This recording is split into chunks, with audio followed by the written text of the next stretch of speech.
Hello, everyone. Welcome back to the Flyered Up Podcast. Happy Super Bowl Sunday. I am your host, Amedeo Gracia, along with my partner, Chris Mayer, and we have a special guest with us joining the Flyered Up Podcast today. It is Flyers pre- and post-game analyst, Al Morganti. Al, how are you doing today? Doing just great. Ready to watch some football, although watching hockey actually in the meantime. But getting ready for the game this afternoon.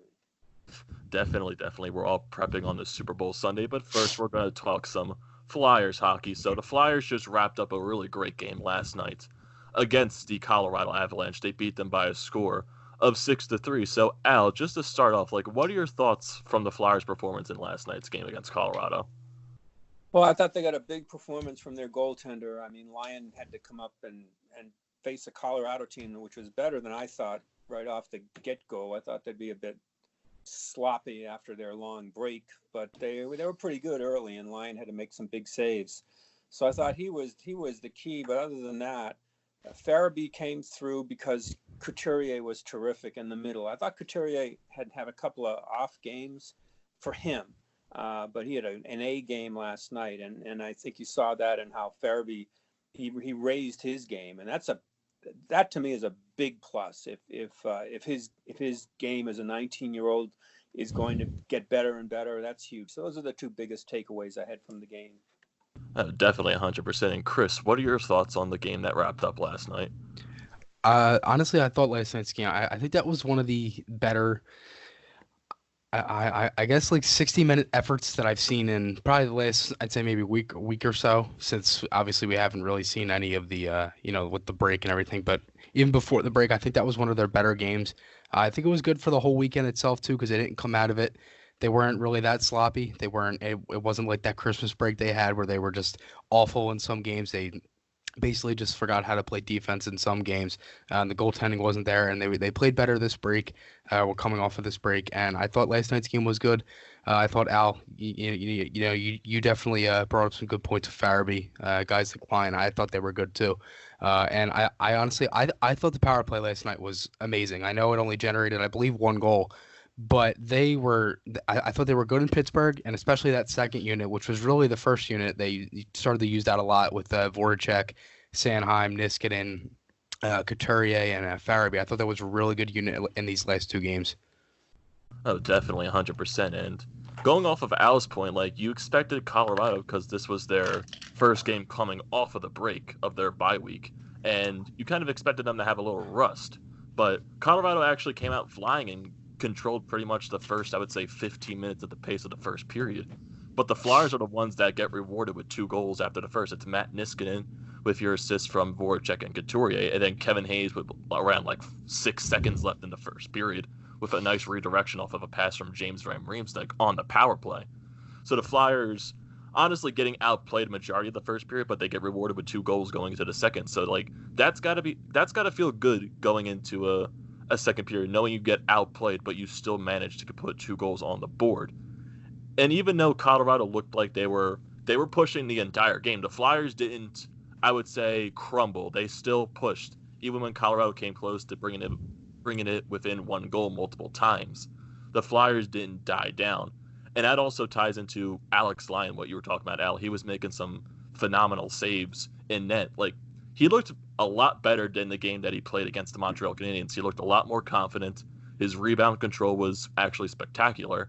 And he made some very crucial saves when sometimes there were defensive breakdowns in the zone. And Al, what are your thoughts on that? Was Alex important Lyon? for him. It was important for him to have a game like that. It was. I thought he was overly aggressive a couple of times, but at his end, they played off his energy. And then when he did give up the rebounds, he managed that second save. He gave a couple of iffy rebounds in the slot. They were not directed anywhere. They were just high off his pads, whatever. Probably a couple of them should have been gobbled up and they came out, but he stayed with it and made the second save. So I mean, it was a big game for him. That's a huge moment for somebody that's trying to establish himself, whether it's with the Flyers or whatever team, to come up. And for a lot of people, it's just another game for the Flyers. But for him, with all eyes on him, that's a game that may be defined in your career. You're going to get how many shots you're going to get at the NHL. So he came up really, really big in a big moment for the club. That was after the Pittsburgh 1 point, this made the Pittsburgh point look good. Whereas if they had not lost, and then Lyon doesn't have the good game, the Pittsburgh game and this game combined looks like a lost weekend. Yeah, definitely. And honestly, I think one of the biggest things out of with Lyon was that he saw the puck early and he saw it often. I mean, in the last game he played against Montreal, he saw it early and often. The Canadians were pressing early on in that game as well. Flyers couldn't really answer back with anything. They ended up losing that game 4-1. And tonight they were able to answer the bell. They got the first goal and they didn't give up a goal less than 20 seconds later when Lyon wasn't there that had in the last game against Montreal. So for me, I think the all around 5-on-5 game was a lot better, especially in front of line because I know me and Amedeo, we both talked about in the last episode about how we thought that we were kind of iffy about line and that we didn't really both have much confidence in him, and we were saying that it was most likely going to be Alex Lyon would have been iffy and the defense would have been good, but it was the complete opposite where the defense wasn't that good early on and Alex Lyon was standing on his head. So yeah, definitely, I think he had a really good game. I think he had 28 saves on 31 shots. Correct me if I'm wrong there, but he was very solid. And for me, I don't know what your guys' opinion on this, but I didn't really think any of the goals were his fault. Oh yeah, definitely not. That first goal, I think it deflected off of Justin Braun in front of the net, and he completely had no clue where the puck was. That one timer from Mikko Rantanen, he had no chance on that. That was just an absolute bomb by Rantanen. So it looked like he was in very good positioning all night. It was just like Colorado made some very good plays in order to score their goals. So you got to give credit where credit is due to Colorado. Yeah, definitely. And plus, I think that that Rantanen goal, that was just a bad defensive breakdown too. I mean, he was left wide open. I mean, and I said this last night when I made one of my YouTube videos that, one of the guys you can't really leave open, but there's many guys on that power play that you can't leave open. And that they did leave up one of them. And it was, I mean, there really wasn't anything Lyon could do. He was left wide open in the slot. Mm-hmm. Yeah, if you go looking towards that second period, there were 3 early goals combined by both teams. Nikita Zadorov, like I said, took a shot from the point. It deflects off of Justin Braun in front of the net. Alex Lyon had no chance. It's a 2-1 Flyers lead, but the Flyers respond a little over a minute later. A really nice feed from Sean Couturier hits a Joel Farabee that's driving the net as he's falling down and manages to push it past Phil Grubauer for a 3-1 Flyers lead.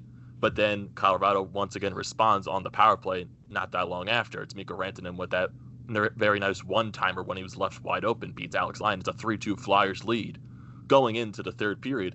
And I would say that second period, it was more of an even pace for both teams. They were both getting their chances, but both teams really couldn't finish after it was a 3-2 game going into the third period. And then we go into the third period. We got a very terrible turnover by Colorado. It's from the left boards. It goes to the stick of Sean Couturier, who is left wide open in the slot. He does a nice spinorama pass, and you got Joel Farabee, who has a insanely wide open net. He buries it. It's 4-2 Flyers. But then Andrei Burakovsky answers right back for Colorado to make it 4-3. And then we go later into this third period. The Flyers, they get a penalty, and Colorado goes on the power play. But Kevin Hayes does what Kevin Hayes does. He gets a 2-on-1 on the penalty kill. He snipes it right past Phil Grubauer, 5-3 Flyers lead. And then Scott Laughton setting it all the way down the ice to ice off the game into the empty net. It's a 6-3 Flyers win going into the next couple of days off until the Flyers play the Detroit Red Wings. So, like Alice said, Joel Farabee and Sean Couturier, that's line in particular. That was probably the Flyers' best line of the night because they were generating so many chances, and they left guys like Nathan MacKinnon off the scoreboard with a -3. That's not easy to do, and the Flyers did that. Yeah, that was the big thing not only do you score points, but McKinnon's line gets shut. Although McKinnon's line early had chances, that's where the goalie came in. But McKinnon's line was kind of taken away, and that's the biggest plus that they'll have going forward. It was a little scary thinking that Couturier didn't have his best game a couple, and they really need him to almost every night have his best game. And everybody that's played with him has benefited from it. Now you'll see that with Farabee. So if that can continue and maybe Giroux starts to get more points, that would really hold them in good stead the rest of the season. I still think they're going to be a borderline team, but they really had they were real long odds if a guy like Farabee or whomever, their depth players didn't start to pick it up. Oh yeah, definitely. And I just like going off of the fact that for Kevin Hayes, he has another 2 goal performance tonight and another shorthanded goal. Al, like what are your thoughts on Kevin Hayes' entire season and the way he has been playing that to help this Flyers team? Well, when he's playing well, I mean, he's a huge plus. Obviously, a big player that can control the puck. He makes me nervous on the shorthanded when he kind of controls the puck, rags the puck, as you want to say, and if you want to use a non-analytic term, he does it very well. But I mean, if I were on the bench, I'd be frightened when he does it. But he manages to do it. The issue with Hayes has never been that he can have an elite game. The issue has been that can he put three together or 3 out of 4 instead of 2 out of 5, where he's a powerful player. And it's difficult for a big guy like that uses so much energy when he's playing the top of his game. But on this team, especially with the fact that Patrick's been out all year, I think they need him to be the better player 3 out of 4, 3 out of 5 instead of 2 out of 5. And that doesn't seem like it's a big ask on a big guy like that, which completely plays on all in energy and powerful play. It's not easy, and especially won't be that easy with the number of back-to-backs they've had and right now the condensed schedule. But he's been, I think, I give him an A- for what he's meant to the Flyers thus far. I worry about going down through all these the awful schedule they have coming up with, like everybody does with condensed schedule. If that kind of player can bring that much on all the nights they're going to need it. And definitely. And Chris, what do you think? Like for Joel Farabee to have 4 goals, like what do you think? How big is Joel Farabee going to be down the stretch, Chris? I mean, like to me, I just think that if like the way Farabee's playing, it's like the guys that he's playing with are making him 10 times better. I mean, Couturier is one of those guys where you can put him with anyone and he makes them play better. He did it with Voracek in the beginning of the season when Alain Vigneault called him out. He's done it with a couple other players too. In that line of Couturier connecting Lindblom in the beginning of the season was their best line for a long time, and that was the really only line that could get it going.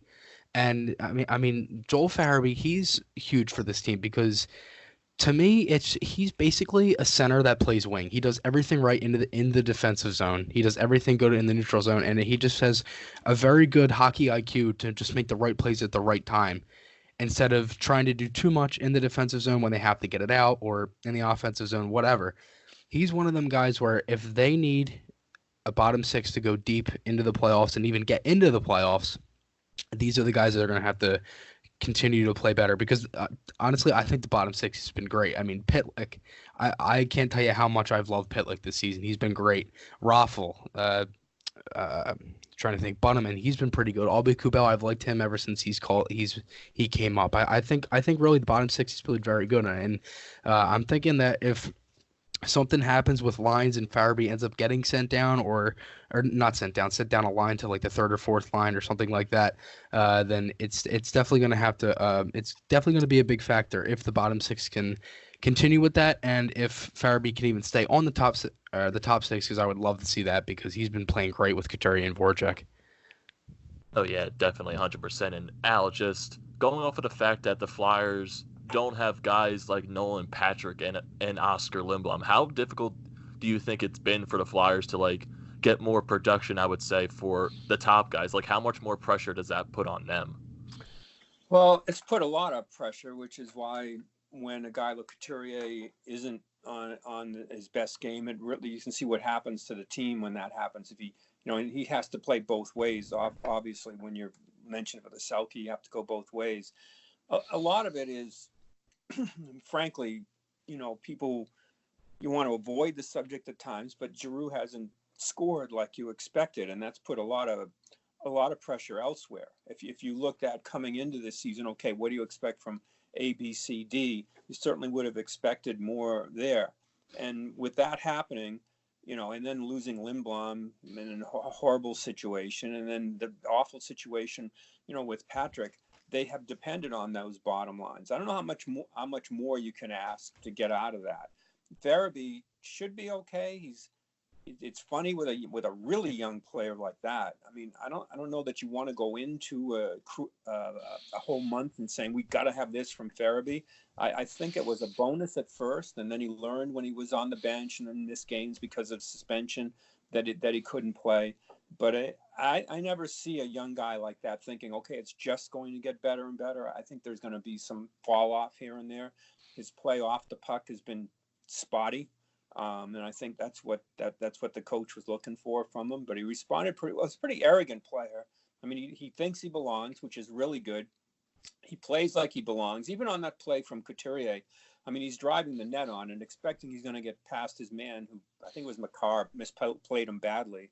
Mm-hmm. But he took advantage because there you saw some hockey sense, knowing that somebody's back was to Couturier, seeing that Couturier kind of pulled up on the play, and then just going almost – it was almost like a receiver than the quarterback goes to say, I'm going to be somewhere before you throw it. Just throw it. And he had the arrogance to go right to the net there. So that was really good. So I think they have guys they can depend on. Their job would be a whole lot easier if Drew's game got better. And I suspect it will. And then there won't be that much pressure. You can't depend on those bottom six to be the guys that carry you through a night, especially against a team like Pittsburgh. Occasionally you can do it, but you can't go into the latter part of the season thinking that they're going to be the most important guys. Oh yeah, definitely. Like going to your fact about Claude Giroux, I remember when Alain Vigneault was calling out the veterans that they have to play better. And I see guys like Sean Couturier and Jake Voracek. They have been some of the Flyers' best productive players for, like, I would say the past few months. But I'm not even saying like Claude Giroux is a guy that's playing bad. It's just the point production isn't there. Like what do you think is the factor to his lack of point production? I think with Giroux, don't know of any injury or anything. And previously when he had the lower body injury or the groin injury, I thought it affected his game. He didn't want to tell anybody it did, but it's sort of alarming. His first step isn't what it used to be. I mean, if you're not a burner, if you're not an elite skater, if you will, he's always had a really good, powerful first step to break away from things. And I know even noticed earlier in the year, if he was going in on a 2-on-1 or something, the option was to pass rather than to hit another gear and move it up.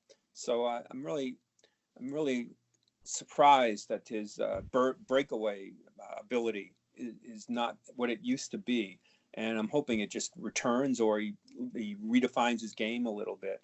You can't complain. I mean, you can't complain much about Claude Giroux. I mean, he's been in the league so long, and just write him in the lineup. He doesn't never miss his games, basically, for a guy that plays like that. So I think that it's been his breakaway speed that's kind of missing just a little bit. And if that happens with a veteran player, and it doesn't necessarily mean, oh, well, it's curtains for you. What happens is you redefine your game a little bit. You see it all the time where a veteran player everybody will say, well, he's done. Well, he might go through a couple of, maybe even a month, maybe half a season. Then he figures it out on skill, on his learning and his education of the game, on how to do it a different way. So that's what I'm hoping happens with Giroux. Do you think it could also factor in the way that the power play just hasn't been, I would say, as good as has been in past seasons? Like, we see so many times that the power play is like always like shifting different lines. But do you think like the lack of power play production can also be a factor into that? Well, it is, because the guy, in addition to just getting points, it also helps mentally that you've got those power play points. I mean, what Vigneault does with the power play, I mean, he likes to tinker with it. I like the two-person net presence that they've had. I don't understand why he moves Giroux from one side to the other. I thought he was way better on the side that he's more used to playing. But, this is a coach that when something goes wrong, he doesn't wait. He tinkers with things. And I think it's worked for the most part. But I do think on the power play, he has made Giroux a less effective player. Plus, when you look at Giroux on the power play, some of that recently has been with Gostisbehere, and that's kind of been gone for a year and a half. I'm not even talking injury. I'm just talking Ghost fall off in his game on the power play. And I think some of that was Giroux really benefited from when Ghost was a really good power play player. Oh yeah, and definitely, and like going into the subject about like the Flyers stretch of upcoming games because this would be a very tough schedule. Me and Chris have stretched about this. Even like their next two upcoming games, you Hmm. play Detroit tomorrow, and you play New Jersey this Thursday at home. Those are two teams that are at the bottom of the NHL standings. They're nowhere close into making the playoffs, and the Flyers have to take care of business against two teams like Detroit and New Jersey. And it's been evident that the Flyers, they haven't beaten bad competition. They play really well against great teams in the NHL, but when it comes to the teams that are lower in the standings, we don't see the Flyers' best performance. So, Alec, what do you think is the most important thing through this stretch upcoming for the Flyers? Well, the bottom, I mean, on this, I don't even care how they play. What you just mentioned is you've got to get 4 points. I mean, I look at it as four, not even 3 out of 4. I mean, you can't throw away what you just did against teams like the Lightning, the Bruins, the Blues, Capitals. and then yeah, and then throw away those points against the Red Wings.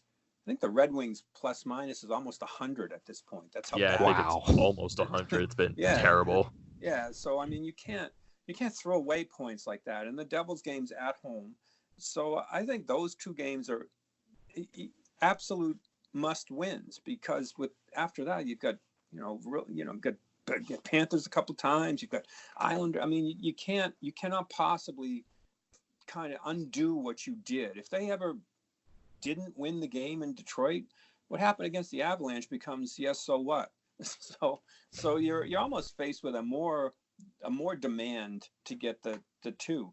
And I'm talking about at this point, although it doesn't matter so much with teams out of the playoffs, but I don't even giving away points in the East, the 3 point games will kill you. So I look at the Flyers have to win these two, and then later on in the division have to win some of these games without giving a point to the other side. In other words, drawing out into overtime. Yeah, definitely. If you look at the further games past the Detroit and the Devils, you get Washington this Saturday in Washington, and then the following week you play Florida twice and the Islanders. You play once in Long Island, and then the following week after that, the 18th and the 20th, you have a home and home with the Columbus Blue Jackets. The Flyers are facing some competition that are in the wild card race, and the Flyers are not very separated by many points between teams like Florida, the Islanders, and the Blue Jackets. So this stretch is going to be very, very crucial for the Flyers, like you said, Al, to not play those 3 point games, not drawing it out into overtime. And Chris, what matchups do you think are probably the most important for the Flyers to win? I would say, honestly, it's the games against Columbus and Florida. I'm agreeing with you. I'd have to say that home and home against Columbus is probably the most important two games of this month. And I mean, really, you can put all of them because every game's important at this point. They have to get as many points as possible. And as we said, you start off kind of a little bit easier.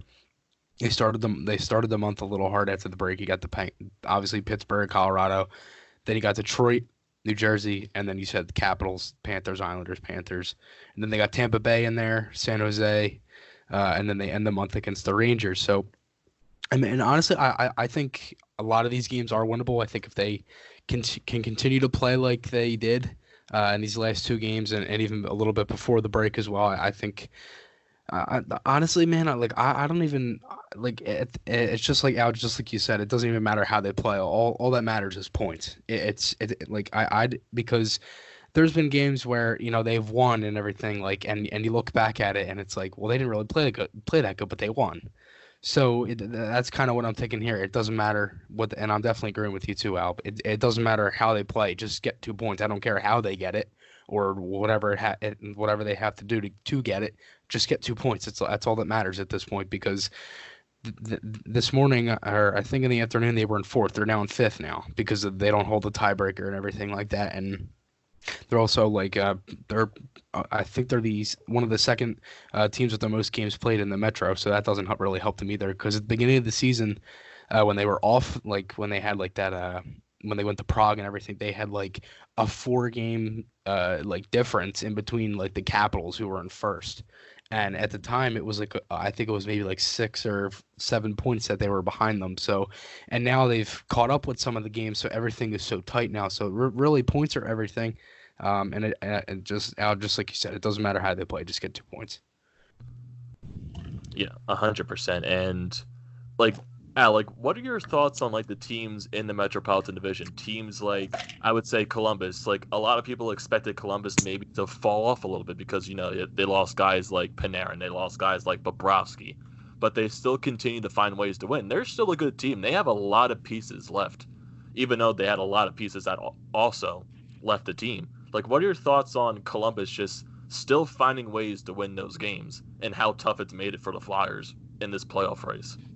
Oh, you're probably looking at a guy that, from his up and down career as a coach, is doing a coach of the year job with that team. I mean, there's in some ways, John Tortorella with a team that has to overachieve is a better fit because he can play to their underdogness and make them come out and play to their top game so much just because of his emotional style.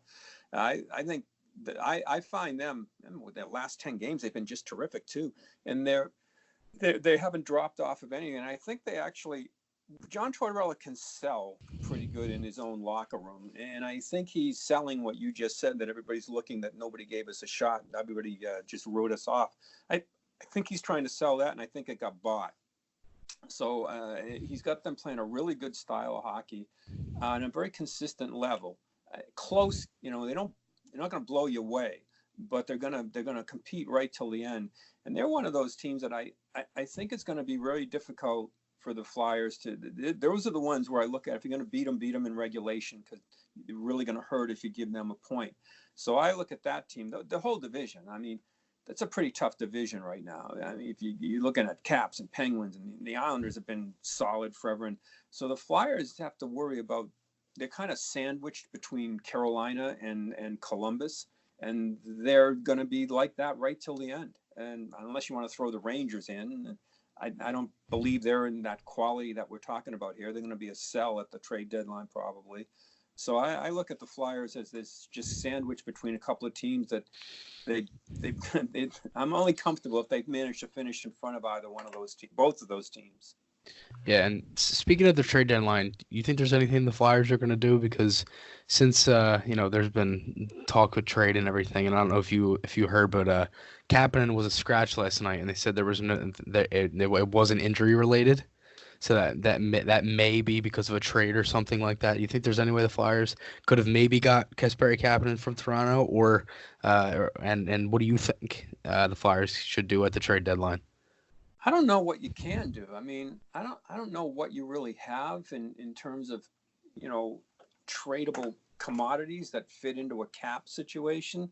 I think, Ghost, he's not playing coming off injury, and I think that the ask for him is going to be more than what other teams are going to be willing to play. Although I think a team like Vegas could really use him, an offensive defenseman like that. Although right-hand shots are the what everybody wants at this point, or most points. So I mean, I don't know that the Flyers are in a position to really move anybody to get a guy like Kapanen. I don't see it. I think other teams may be trying to look at their younger defensemen, but if you're a contender, I don't know it's one of the younger defensemen that you want. So I don't find that Chuck Fletcher's in a real good position. I know he likes to do things like that, but I've been scratching my head saying, well, who would I move? What would I do? I'm not going to move a Farabee. I'm not, I don't think you're going to get much for any of your bottom six guys. You're going to risk it if you dare trade one of those young defensemen. And if you're a contender, if you're a team that says, I need this to get me through the playoffs, who on the Flyers roster at a reasonable cap number are you going to take? I think they're in a pretty tough spot to try to fix anything at the trade deadline. Do you think there's any way that they could maybe give up Van Riemsdyk? Well, look at his number. He makes a lot. He's he's a little bit more than one-dimensional right now. I mean, I actually think his game's been pretty good recently, not just the 10 feet around the net. Made a pretty good pass, and I don't think they'd be adverse to people asking about him. Mm-hmm. But my worry is I don't know that there's going to be a lot of calls coming into the Flyers training site asking about a particular player because he's that big a difference maker. I don't see that happening. I don't know what you would. I mean, do you think Van Riemsdyk is a guy that you're certainly not talking Toronto there. So Yeah, definitely. so I don't know that there's many teams that you're going to say, oh, that's the guy. That's the guy that's going to make the difference. I don't. I think the Flyers are kind of handcuffed in that area. Well, I mean, I honestly, I'm thinking there's maybe one other team that I could maybe think of off the top of my head. And that would be Nashville. Because with the way that what they're playing, I'm thinking that they might be sellers at the trade deadline because they do have some big pieces. And I mean, we're gonna have to see what happens. I mean, they have fallen off a little bit. Obviously, Pecorine is getting older. That's probably one of their biggest problems. Their defense they just haven't really been performing to the way that many people expected them to. So you think there's any way the Flyers could maybe get something from the Predators if they were to give up anyone, or if they did like a salary, if they had the like retained salary or anything like that? That could be a team that they're looking for. I mean, I think that possibly could happen. Flyers also are. It's confused by. I don't know what the Nolan Patrick situation is. Like nobody seems to know, where this is going to go, and if this is short term in terms of this year, even him coming up. I don't know that's a possibility there. The Predators. Yeah, you're right. That David Poile makes a lot of moves. Usually the other way to bring somebody in to make a run if you think you can make a run there. Hmm. So I don't know that he has that. I don't have really a track record on him for his selling type of a thing. Granlund, maybe that's a guy that you're looking at. Maybe that's a guy. I don't know. I don't know his status. He's probably the last year of a contract, maybe. So maybe that's somebody that you're looking for. And do you think the Flyers like have a specific need that they would have to go somewhere or to require at the trade deadline? Specific. Well, I mean that's another issue when you look. It's a funny team when you look at. I mean, having covered so many trade deadlines, I think that the trend, if you will, is I think teams are being a little more scared off of the one big guy, the rental that's going to make the big difference. I think now they're looking at guys that plug into a third or fourth that make a difference. I don't think the Flyers are looking at that big guy that's going to make a difference. There's still a bigger picture for the Flyers in terms of the age of their roster and what's going on. I don't see that. I mean, I would like to get obviously another guy that I could be sure is going to be one of my top. I can plug him into the top six to go into the playoffs. But after adding Hayes this year, I mean that's a pretty big add in that off season, and they don't have that much wiggle room. And the other issue is you can't. You're not going to ever. I don't think be able to move Giroux or Voracek. So even if you're looking ahead to how we're going to squeeze this in, fit this in, I don't think that the numbers really work for you. I think the only real commodity they have, other than their young defenseman, which I don't think is going to happen at the trade deadline, would be Ghost, and that's I think any trade deadline maneuver is going to come from interest the other way, and I guess I'd be looking at Vegas's lineup and say, okay, what can I do there? But I don't see them getting a big rental at the end to make a big difference. I don't think they'll go that route, and I don't know that many teams anymore are really going to be so interested in going that way. And like I know there's teams like the Ottawa Senators, like we all know the situation they're in. And like I fear like there's been some talks about like a player like Jean-Gabriel Pageau. Do you think Yeah, the Flyers would have interest in getting him, even though he has 1 year left on his contract? I think that could be interesting. You may be able to do that. That could possibly happen, and then you'd give up some futures like that way to do that. I mean, that makes more of a sense for me than believe it or not, a guy like Kovalchuk or something. I Yeah. think that's more of that would be more of a fit for me, or what's going to go on. Yeah, and the thing is too is that they were saying that the asking price for Peugeot was at least a first round pick. So, do you think they'd give that up for this Um, year, or maybe in next think year or so? you'd have to. I think there's not much time left, but I think they'd have to see how this team is playing. When their goalie comes back, how they're set Hmm. up, how realistic they are about in addition to just making the playoffs in this division, you then have to look at your possibility of wading through a playoff round, which it seems like forever since they waded through anything in the playoffs. But do you do all that just to get in? To me, if you're going to make a major move, you have to make it with thinking not that it's going to get you in, but it's going to get you through a round. That to me is what's going to have to be the question you're going to have to answer as a GM. And some of that, I think, is going to, let's face it, when we got to see what the goalie looks like when he comes back, because you can't afford even to have a couple of shaky games just to get back into it. So that's what they're going to have to balance things off too. Yeah, and with Carter Hart, I think he's expected to be back by the game against the New Jersey Devils. I think correct me if I'm wrong about that. Mm-hmm. Yeah, they said he was a week on Thursday, so that would be the 30th. Yeah. So I got to see what but if Hart struggles, you're in a lot of trouble. And you kind of, you've made the commitment, which was the right commitment, that he's your guy. So he's going to have to. So Hart's going to have to be ready to, as soon as he's hand up, I'm in. He's going to be ready to roll because he's going to be the guy that they count on. Yeah, and I think going into this long stretch for the Flyers, I think the one thing that I think that can help them down this long stretch, especially with their play on the road, because we all know the Flyers' play on the road hasn't been the best this season compared to what they've done at home. I think what can really help them on their road games down the stretch is the play from Carter Hart. Even though his play early on the season, it kind of felt like at home games, he was insanely confident. He was there to make saves and make stops when the defense would make their mistakes. But it seems like on the road, his confidence, I wouldn't say his confidence, it would feel like if the Flyers made a mistake in front of him, that puck is going into the net, I would say 95% of the time. So I think if Carter Hart can find a way to find that confidence that he has on home ice and bring that to the road, I think the Flyers are definitely going to be benefited from that down the stretch. And would you agree with that, Al? It's the play of Carter Hart that can really help the Flyers down the stretch.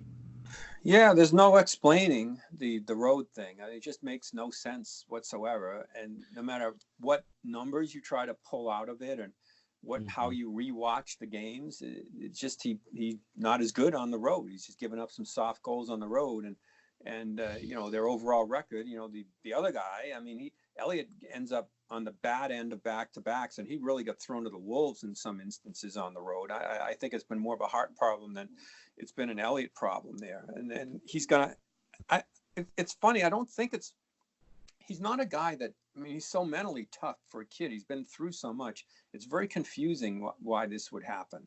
And it starts to get in their head a little bit. I think the whole team, which is why I'd start him at home when he comes back and ready, and then go from there. Yeah, I was just gonna say, do you think do you think it's a confidence issue? I think it is. Once one goes past him. Yeah, that is true. I don't think he goes in with he doesn't seem like a kid that goes in not full of confidence.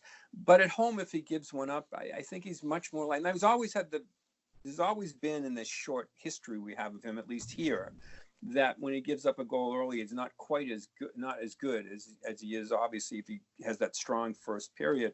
But I think that's even more pronounced on the road, and especially when all the questions come about it. I do think that they may want to play a more shell of a game again when he comes back his first game against. I don't know. I haven't even looked at the schedule. I'd try to pick a real. If he was ready to go for the Red Wings, I would make sure. In fact, if he's not ready to go, I might throw him in there against the Red Wings just to get his confidence going on the road. Yeah, and honestly, as funny as it sounds, it's really not that bad of an idea, because it's not. Yeah, don't tell that to the doctors. Yeah. Oh boy. And Al, just going down this stretch for the Flyers, who do you think is besides Carter Hart, because we just discussed that, who do you think is going to be the Flyers' most important player going down the stretch? I think down the stretch it'll be Giroux and Provorov. Provorov, I love him as a player. I'm hoping he turns into that absolute count on him number one that I'd hoped. He hasn't he's a very, very good player. And boy, is he, I mean, he's just a Russian machine, never breaks. I mean, he just goes out and plays. But I Yeah. do notice now that at the end, playing a 27-minute game, 26, 27-minute game, if it's overtime, I don't notice it like through a period, but the end of shifts, they're really long shifts he plays. I mean, he's got some minute 45, 201s, whatever. Yeah.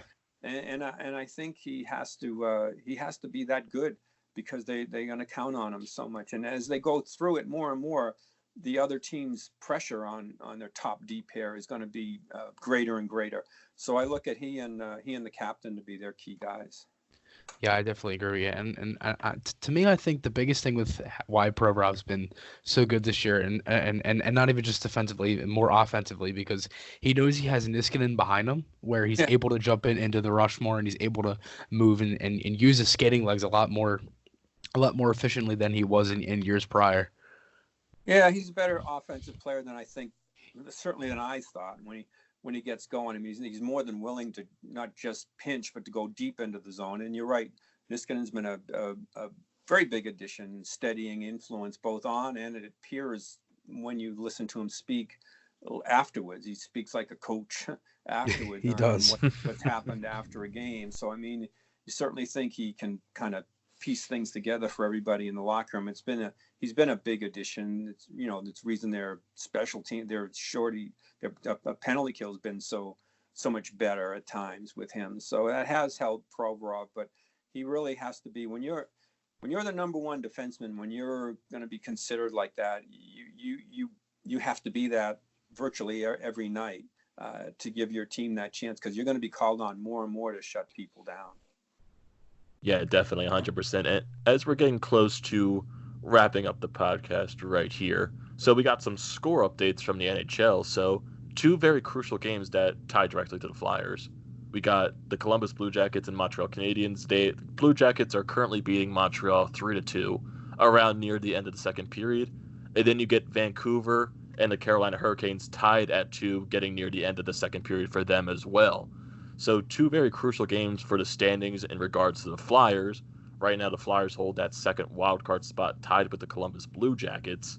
And then you get the Carolina Hurricanes 2 points behind them. So this could help the Flyers and also hurt the Flyers at the same time. So let's hope it looks like I would say Columbus would win their game against Montreal, but let's hope the Vancouver Canucks take care of business against Carolina because that could definitely help the Flyers for a little bit.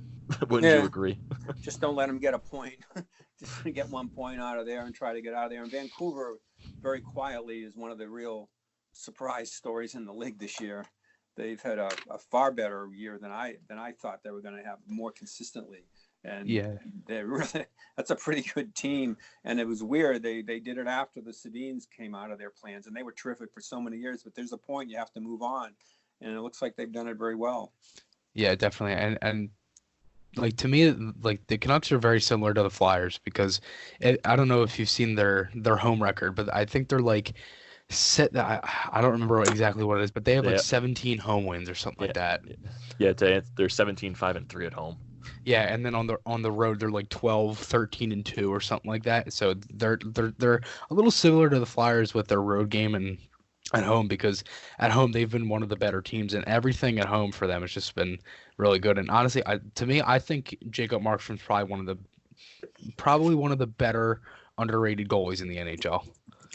Yeah, and I think they benefit also from, you look at the Flyers and what division they're in, and then you look at, what's going on out west. And Vancouver, I think, maybe benefits from that a little bit. As some of those teams aren't as good as we thought they were going to be.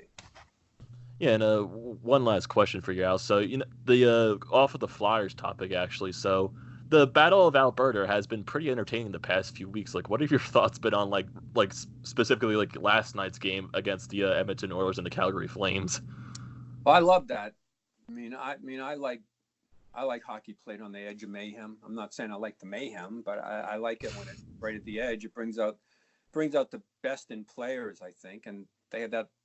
Buddy Robinson and Johnny Gaudreau from Gloucester Catholic on the same line. He gets a goal. It's pretty amazing. I mean, the amount of talent. I've been here a while now, and and I've seen so many kids from this area go into NHL players. It's a remarkable thing. But I love that rivalry thing. I find it compelling, and I don't know how the league can't see the physical, how much things ramp up when there's a physical element to the game. I like speed. I like the skill that the players have now, and they're certainly faster in the way they do things, and it's a great game. But I think it's a mistake for people that really want this to turn into just a skill type of a game. Yeah.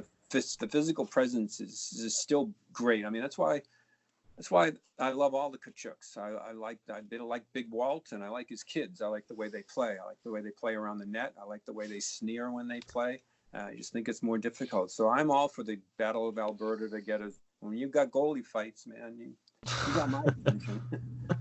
That would be a great playoff series. That would. Oh, man, it would be terrific. And those are the days with the Flyers when you see what happens when the Penguins come in. When the fans are ready. You want a league. I'd love to see the league get back to where you have people in the stands for the warm-ups, getting ready for the game, all jacked up for it. Like, it doesn't happen anymore in any sport, I guess, because there's so much stuff going on in the arenas. There's not that many people at batting practice anymore and stuff like that, because you can. Yeah. Guess you can go get a shrimp salad sandwich somewhere. I do miss it a lot. It's we're getting near the end of the episode right here on the Fired Up podcast. So it's Super Bowl Sunday. So, Al, do you have any predictions between the Chiefs and the 49ers? I think I go with Mahomes in this one. I mean, I heard this said, and then others have researched. He's never had a bad game. That's unbelievable to me for a young. I mean, he really has never. I mean, he's lost obviously, but even in those losses, when people went back and just looked at it, it's like he's never had one. And I can't believe this would be the game. I don't think he's going to shrink from this the way the LA quarterback did last year against Brady. Oh boy, I don't think that's going to happen. I think he's going to have that game. But that Garoppolo is laying in the weeds here. He's a pretty good quarterback, and definitely so I'm looking for a terrific game. But I think Mahomes pulls it through for Reed to get that Super Bowl win. And Chris, do you have a prediction for tonight's Super Bowl? I'm just hoping that Big Red get a win. That's all I care about. Because I know with Flyers predictions lately, you haven't done one since the 7-2 loss against Pittsburgh. Yeah, that might have been the. It was funny because I believe it was the night before we did an episode, and then the next night was the Penguins game, and it was like after the first period, I texted you, I'm like, I'm never doing predictions again, never, and I've never done them since. Yeah, we got to do them every night, but it's not on it's over under and stuff like that. So I've been pretty good, but I've been lucky. Yeah, luck is the biggest crucial thing when going into predictions. So we would like to thank Al Morganti for joining us here on the Fired Up podcast. And you can catch Al Morganti on Flyers pre- and post-game live on NBC Sports Philadelphia. So, Al, thank you so much for joining us here on the Fired Up podcast. Thanks, guys. Thank you, Al, for joining us. And me and Chris will be back to wrap up the Flyers' next couple of games against the Detroit Red Wings and the New Jersey Devils. So thank you for listening to this episode of the Flyer Up podcast, and we'll see you next time.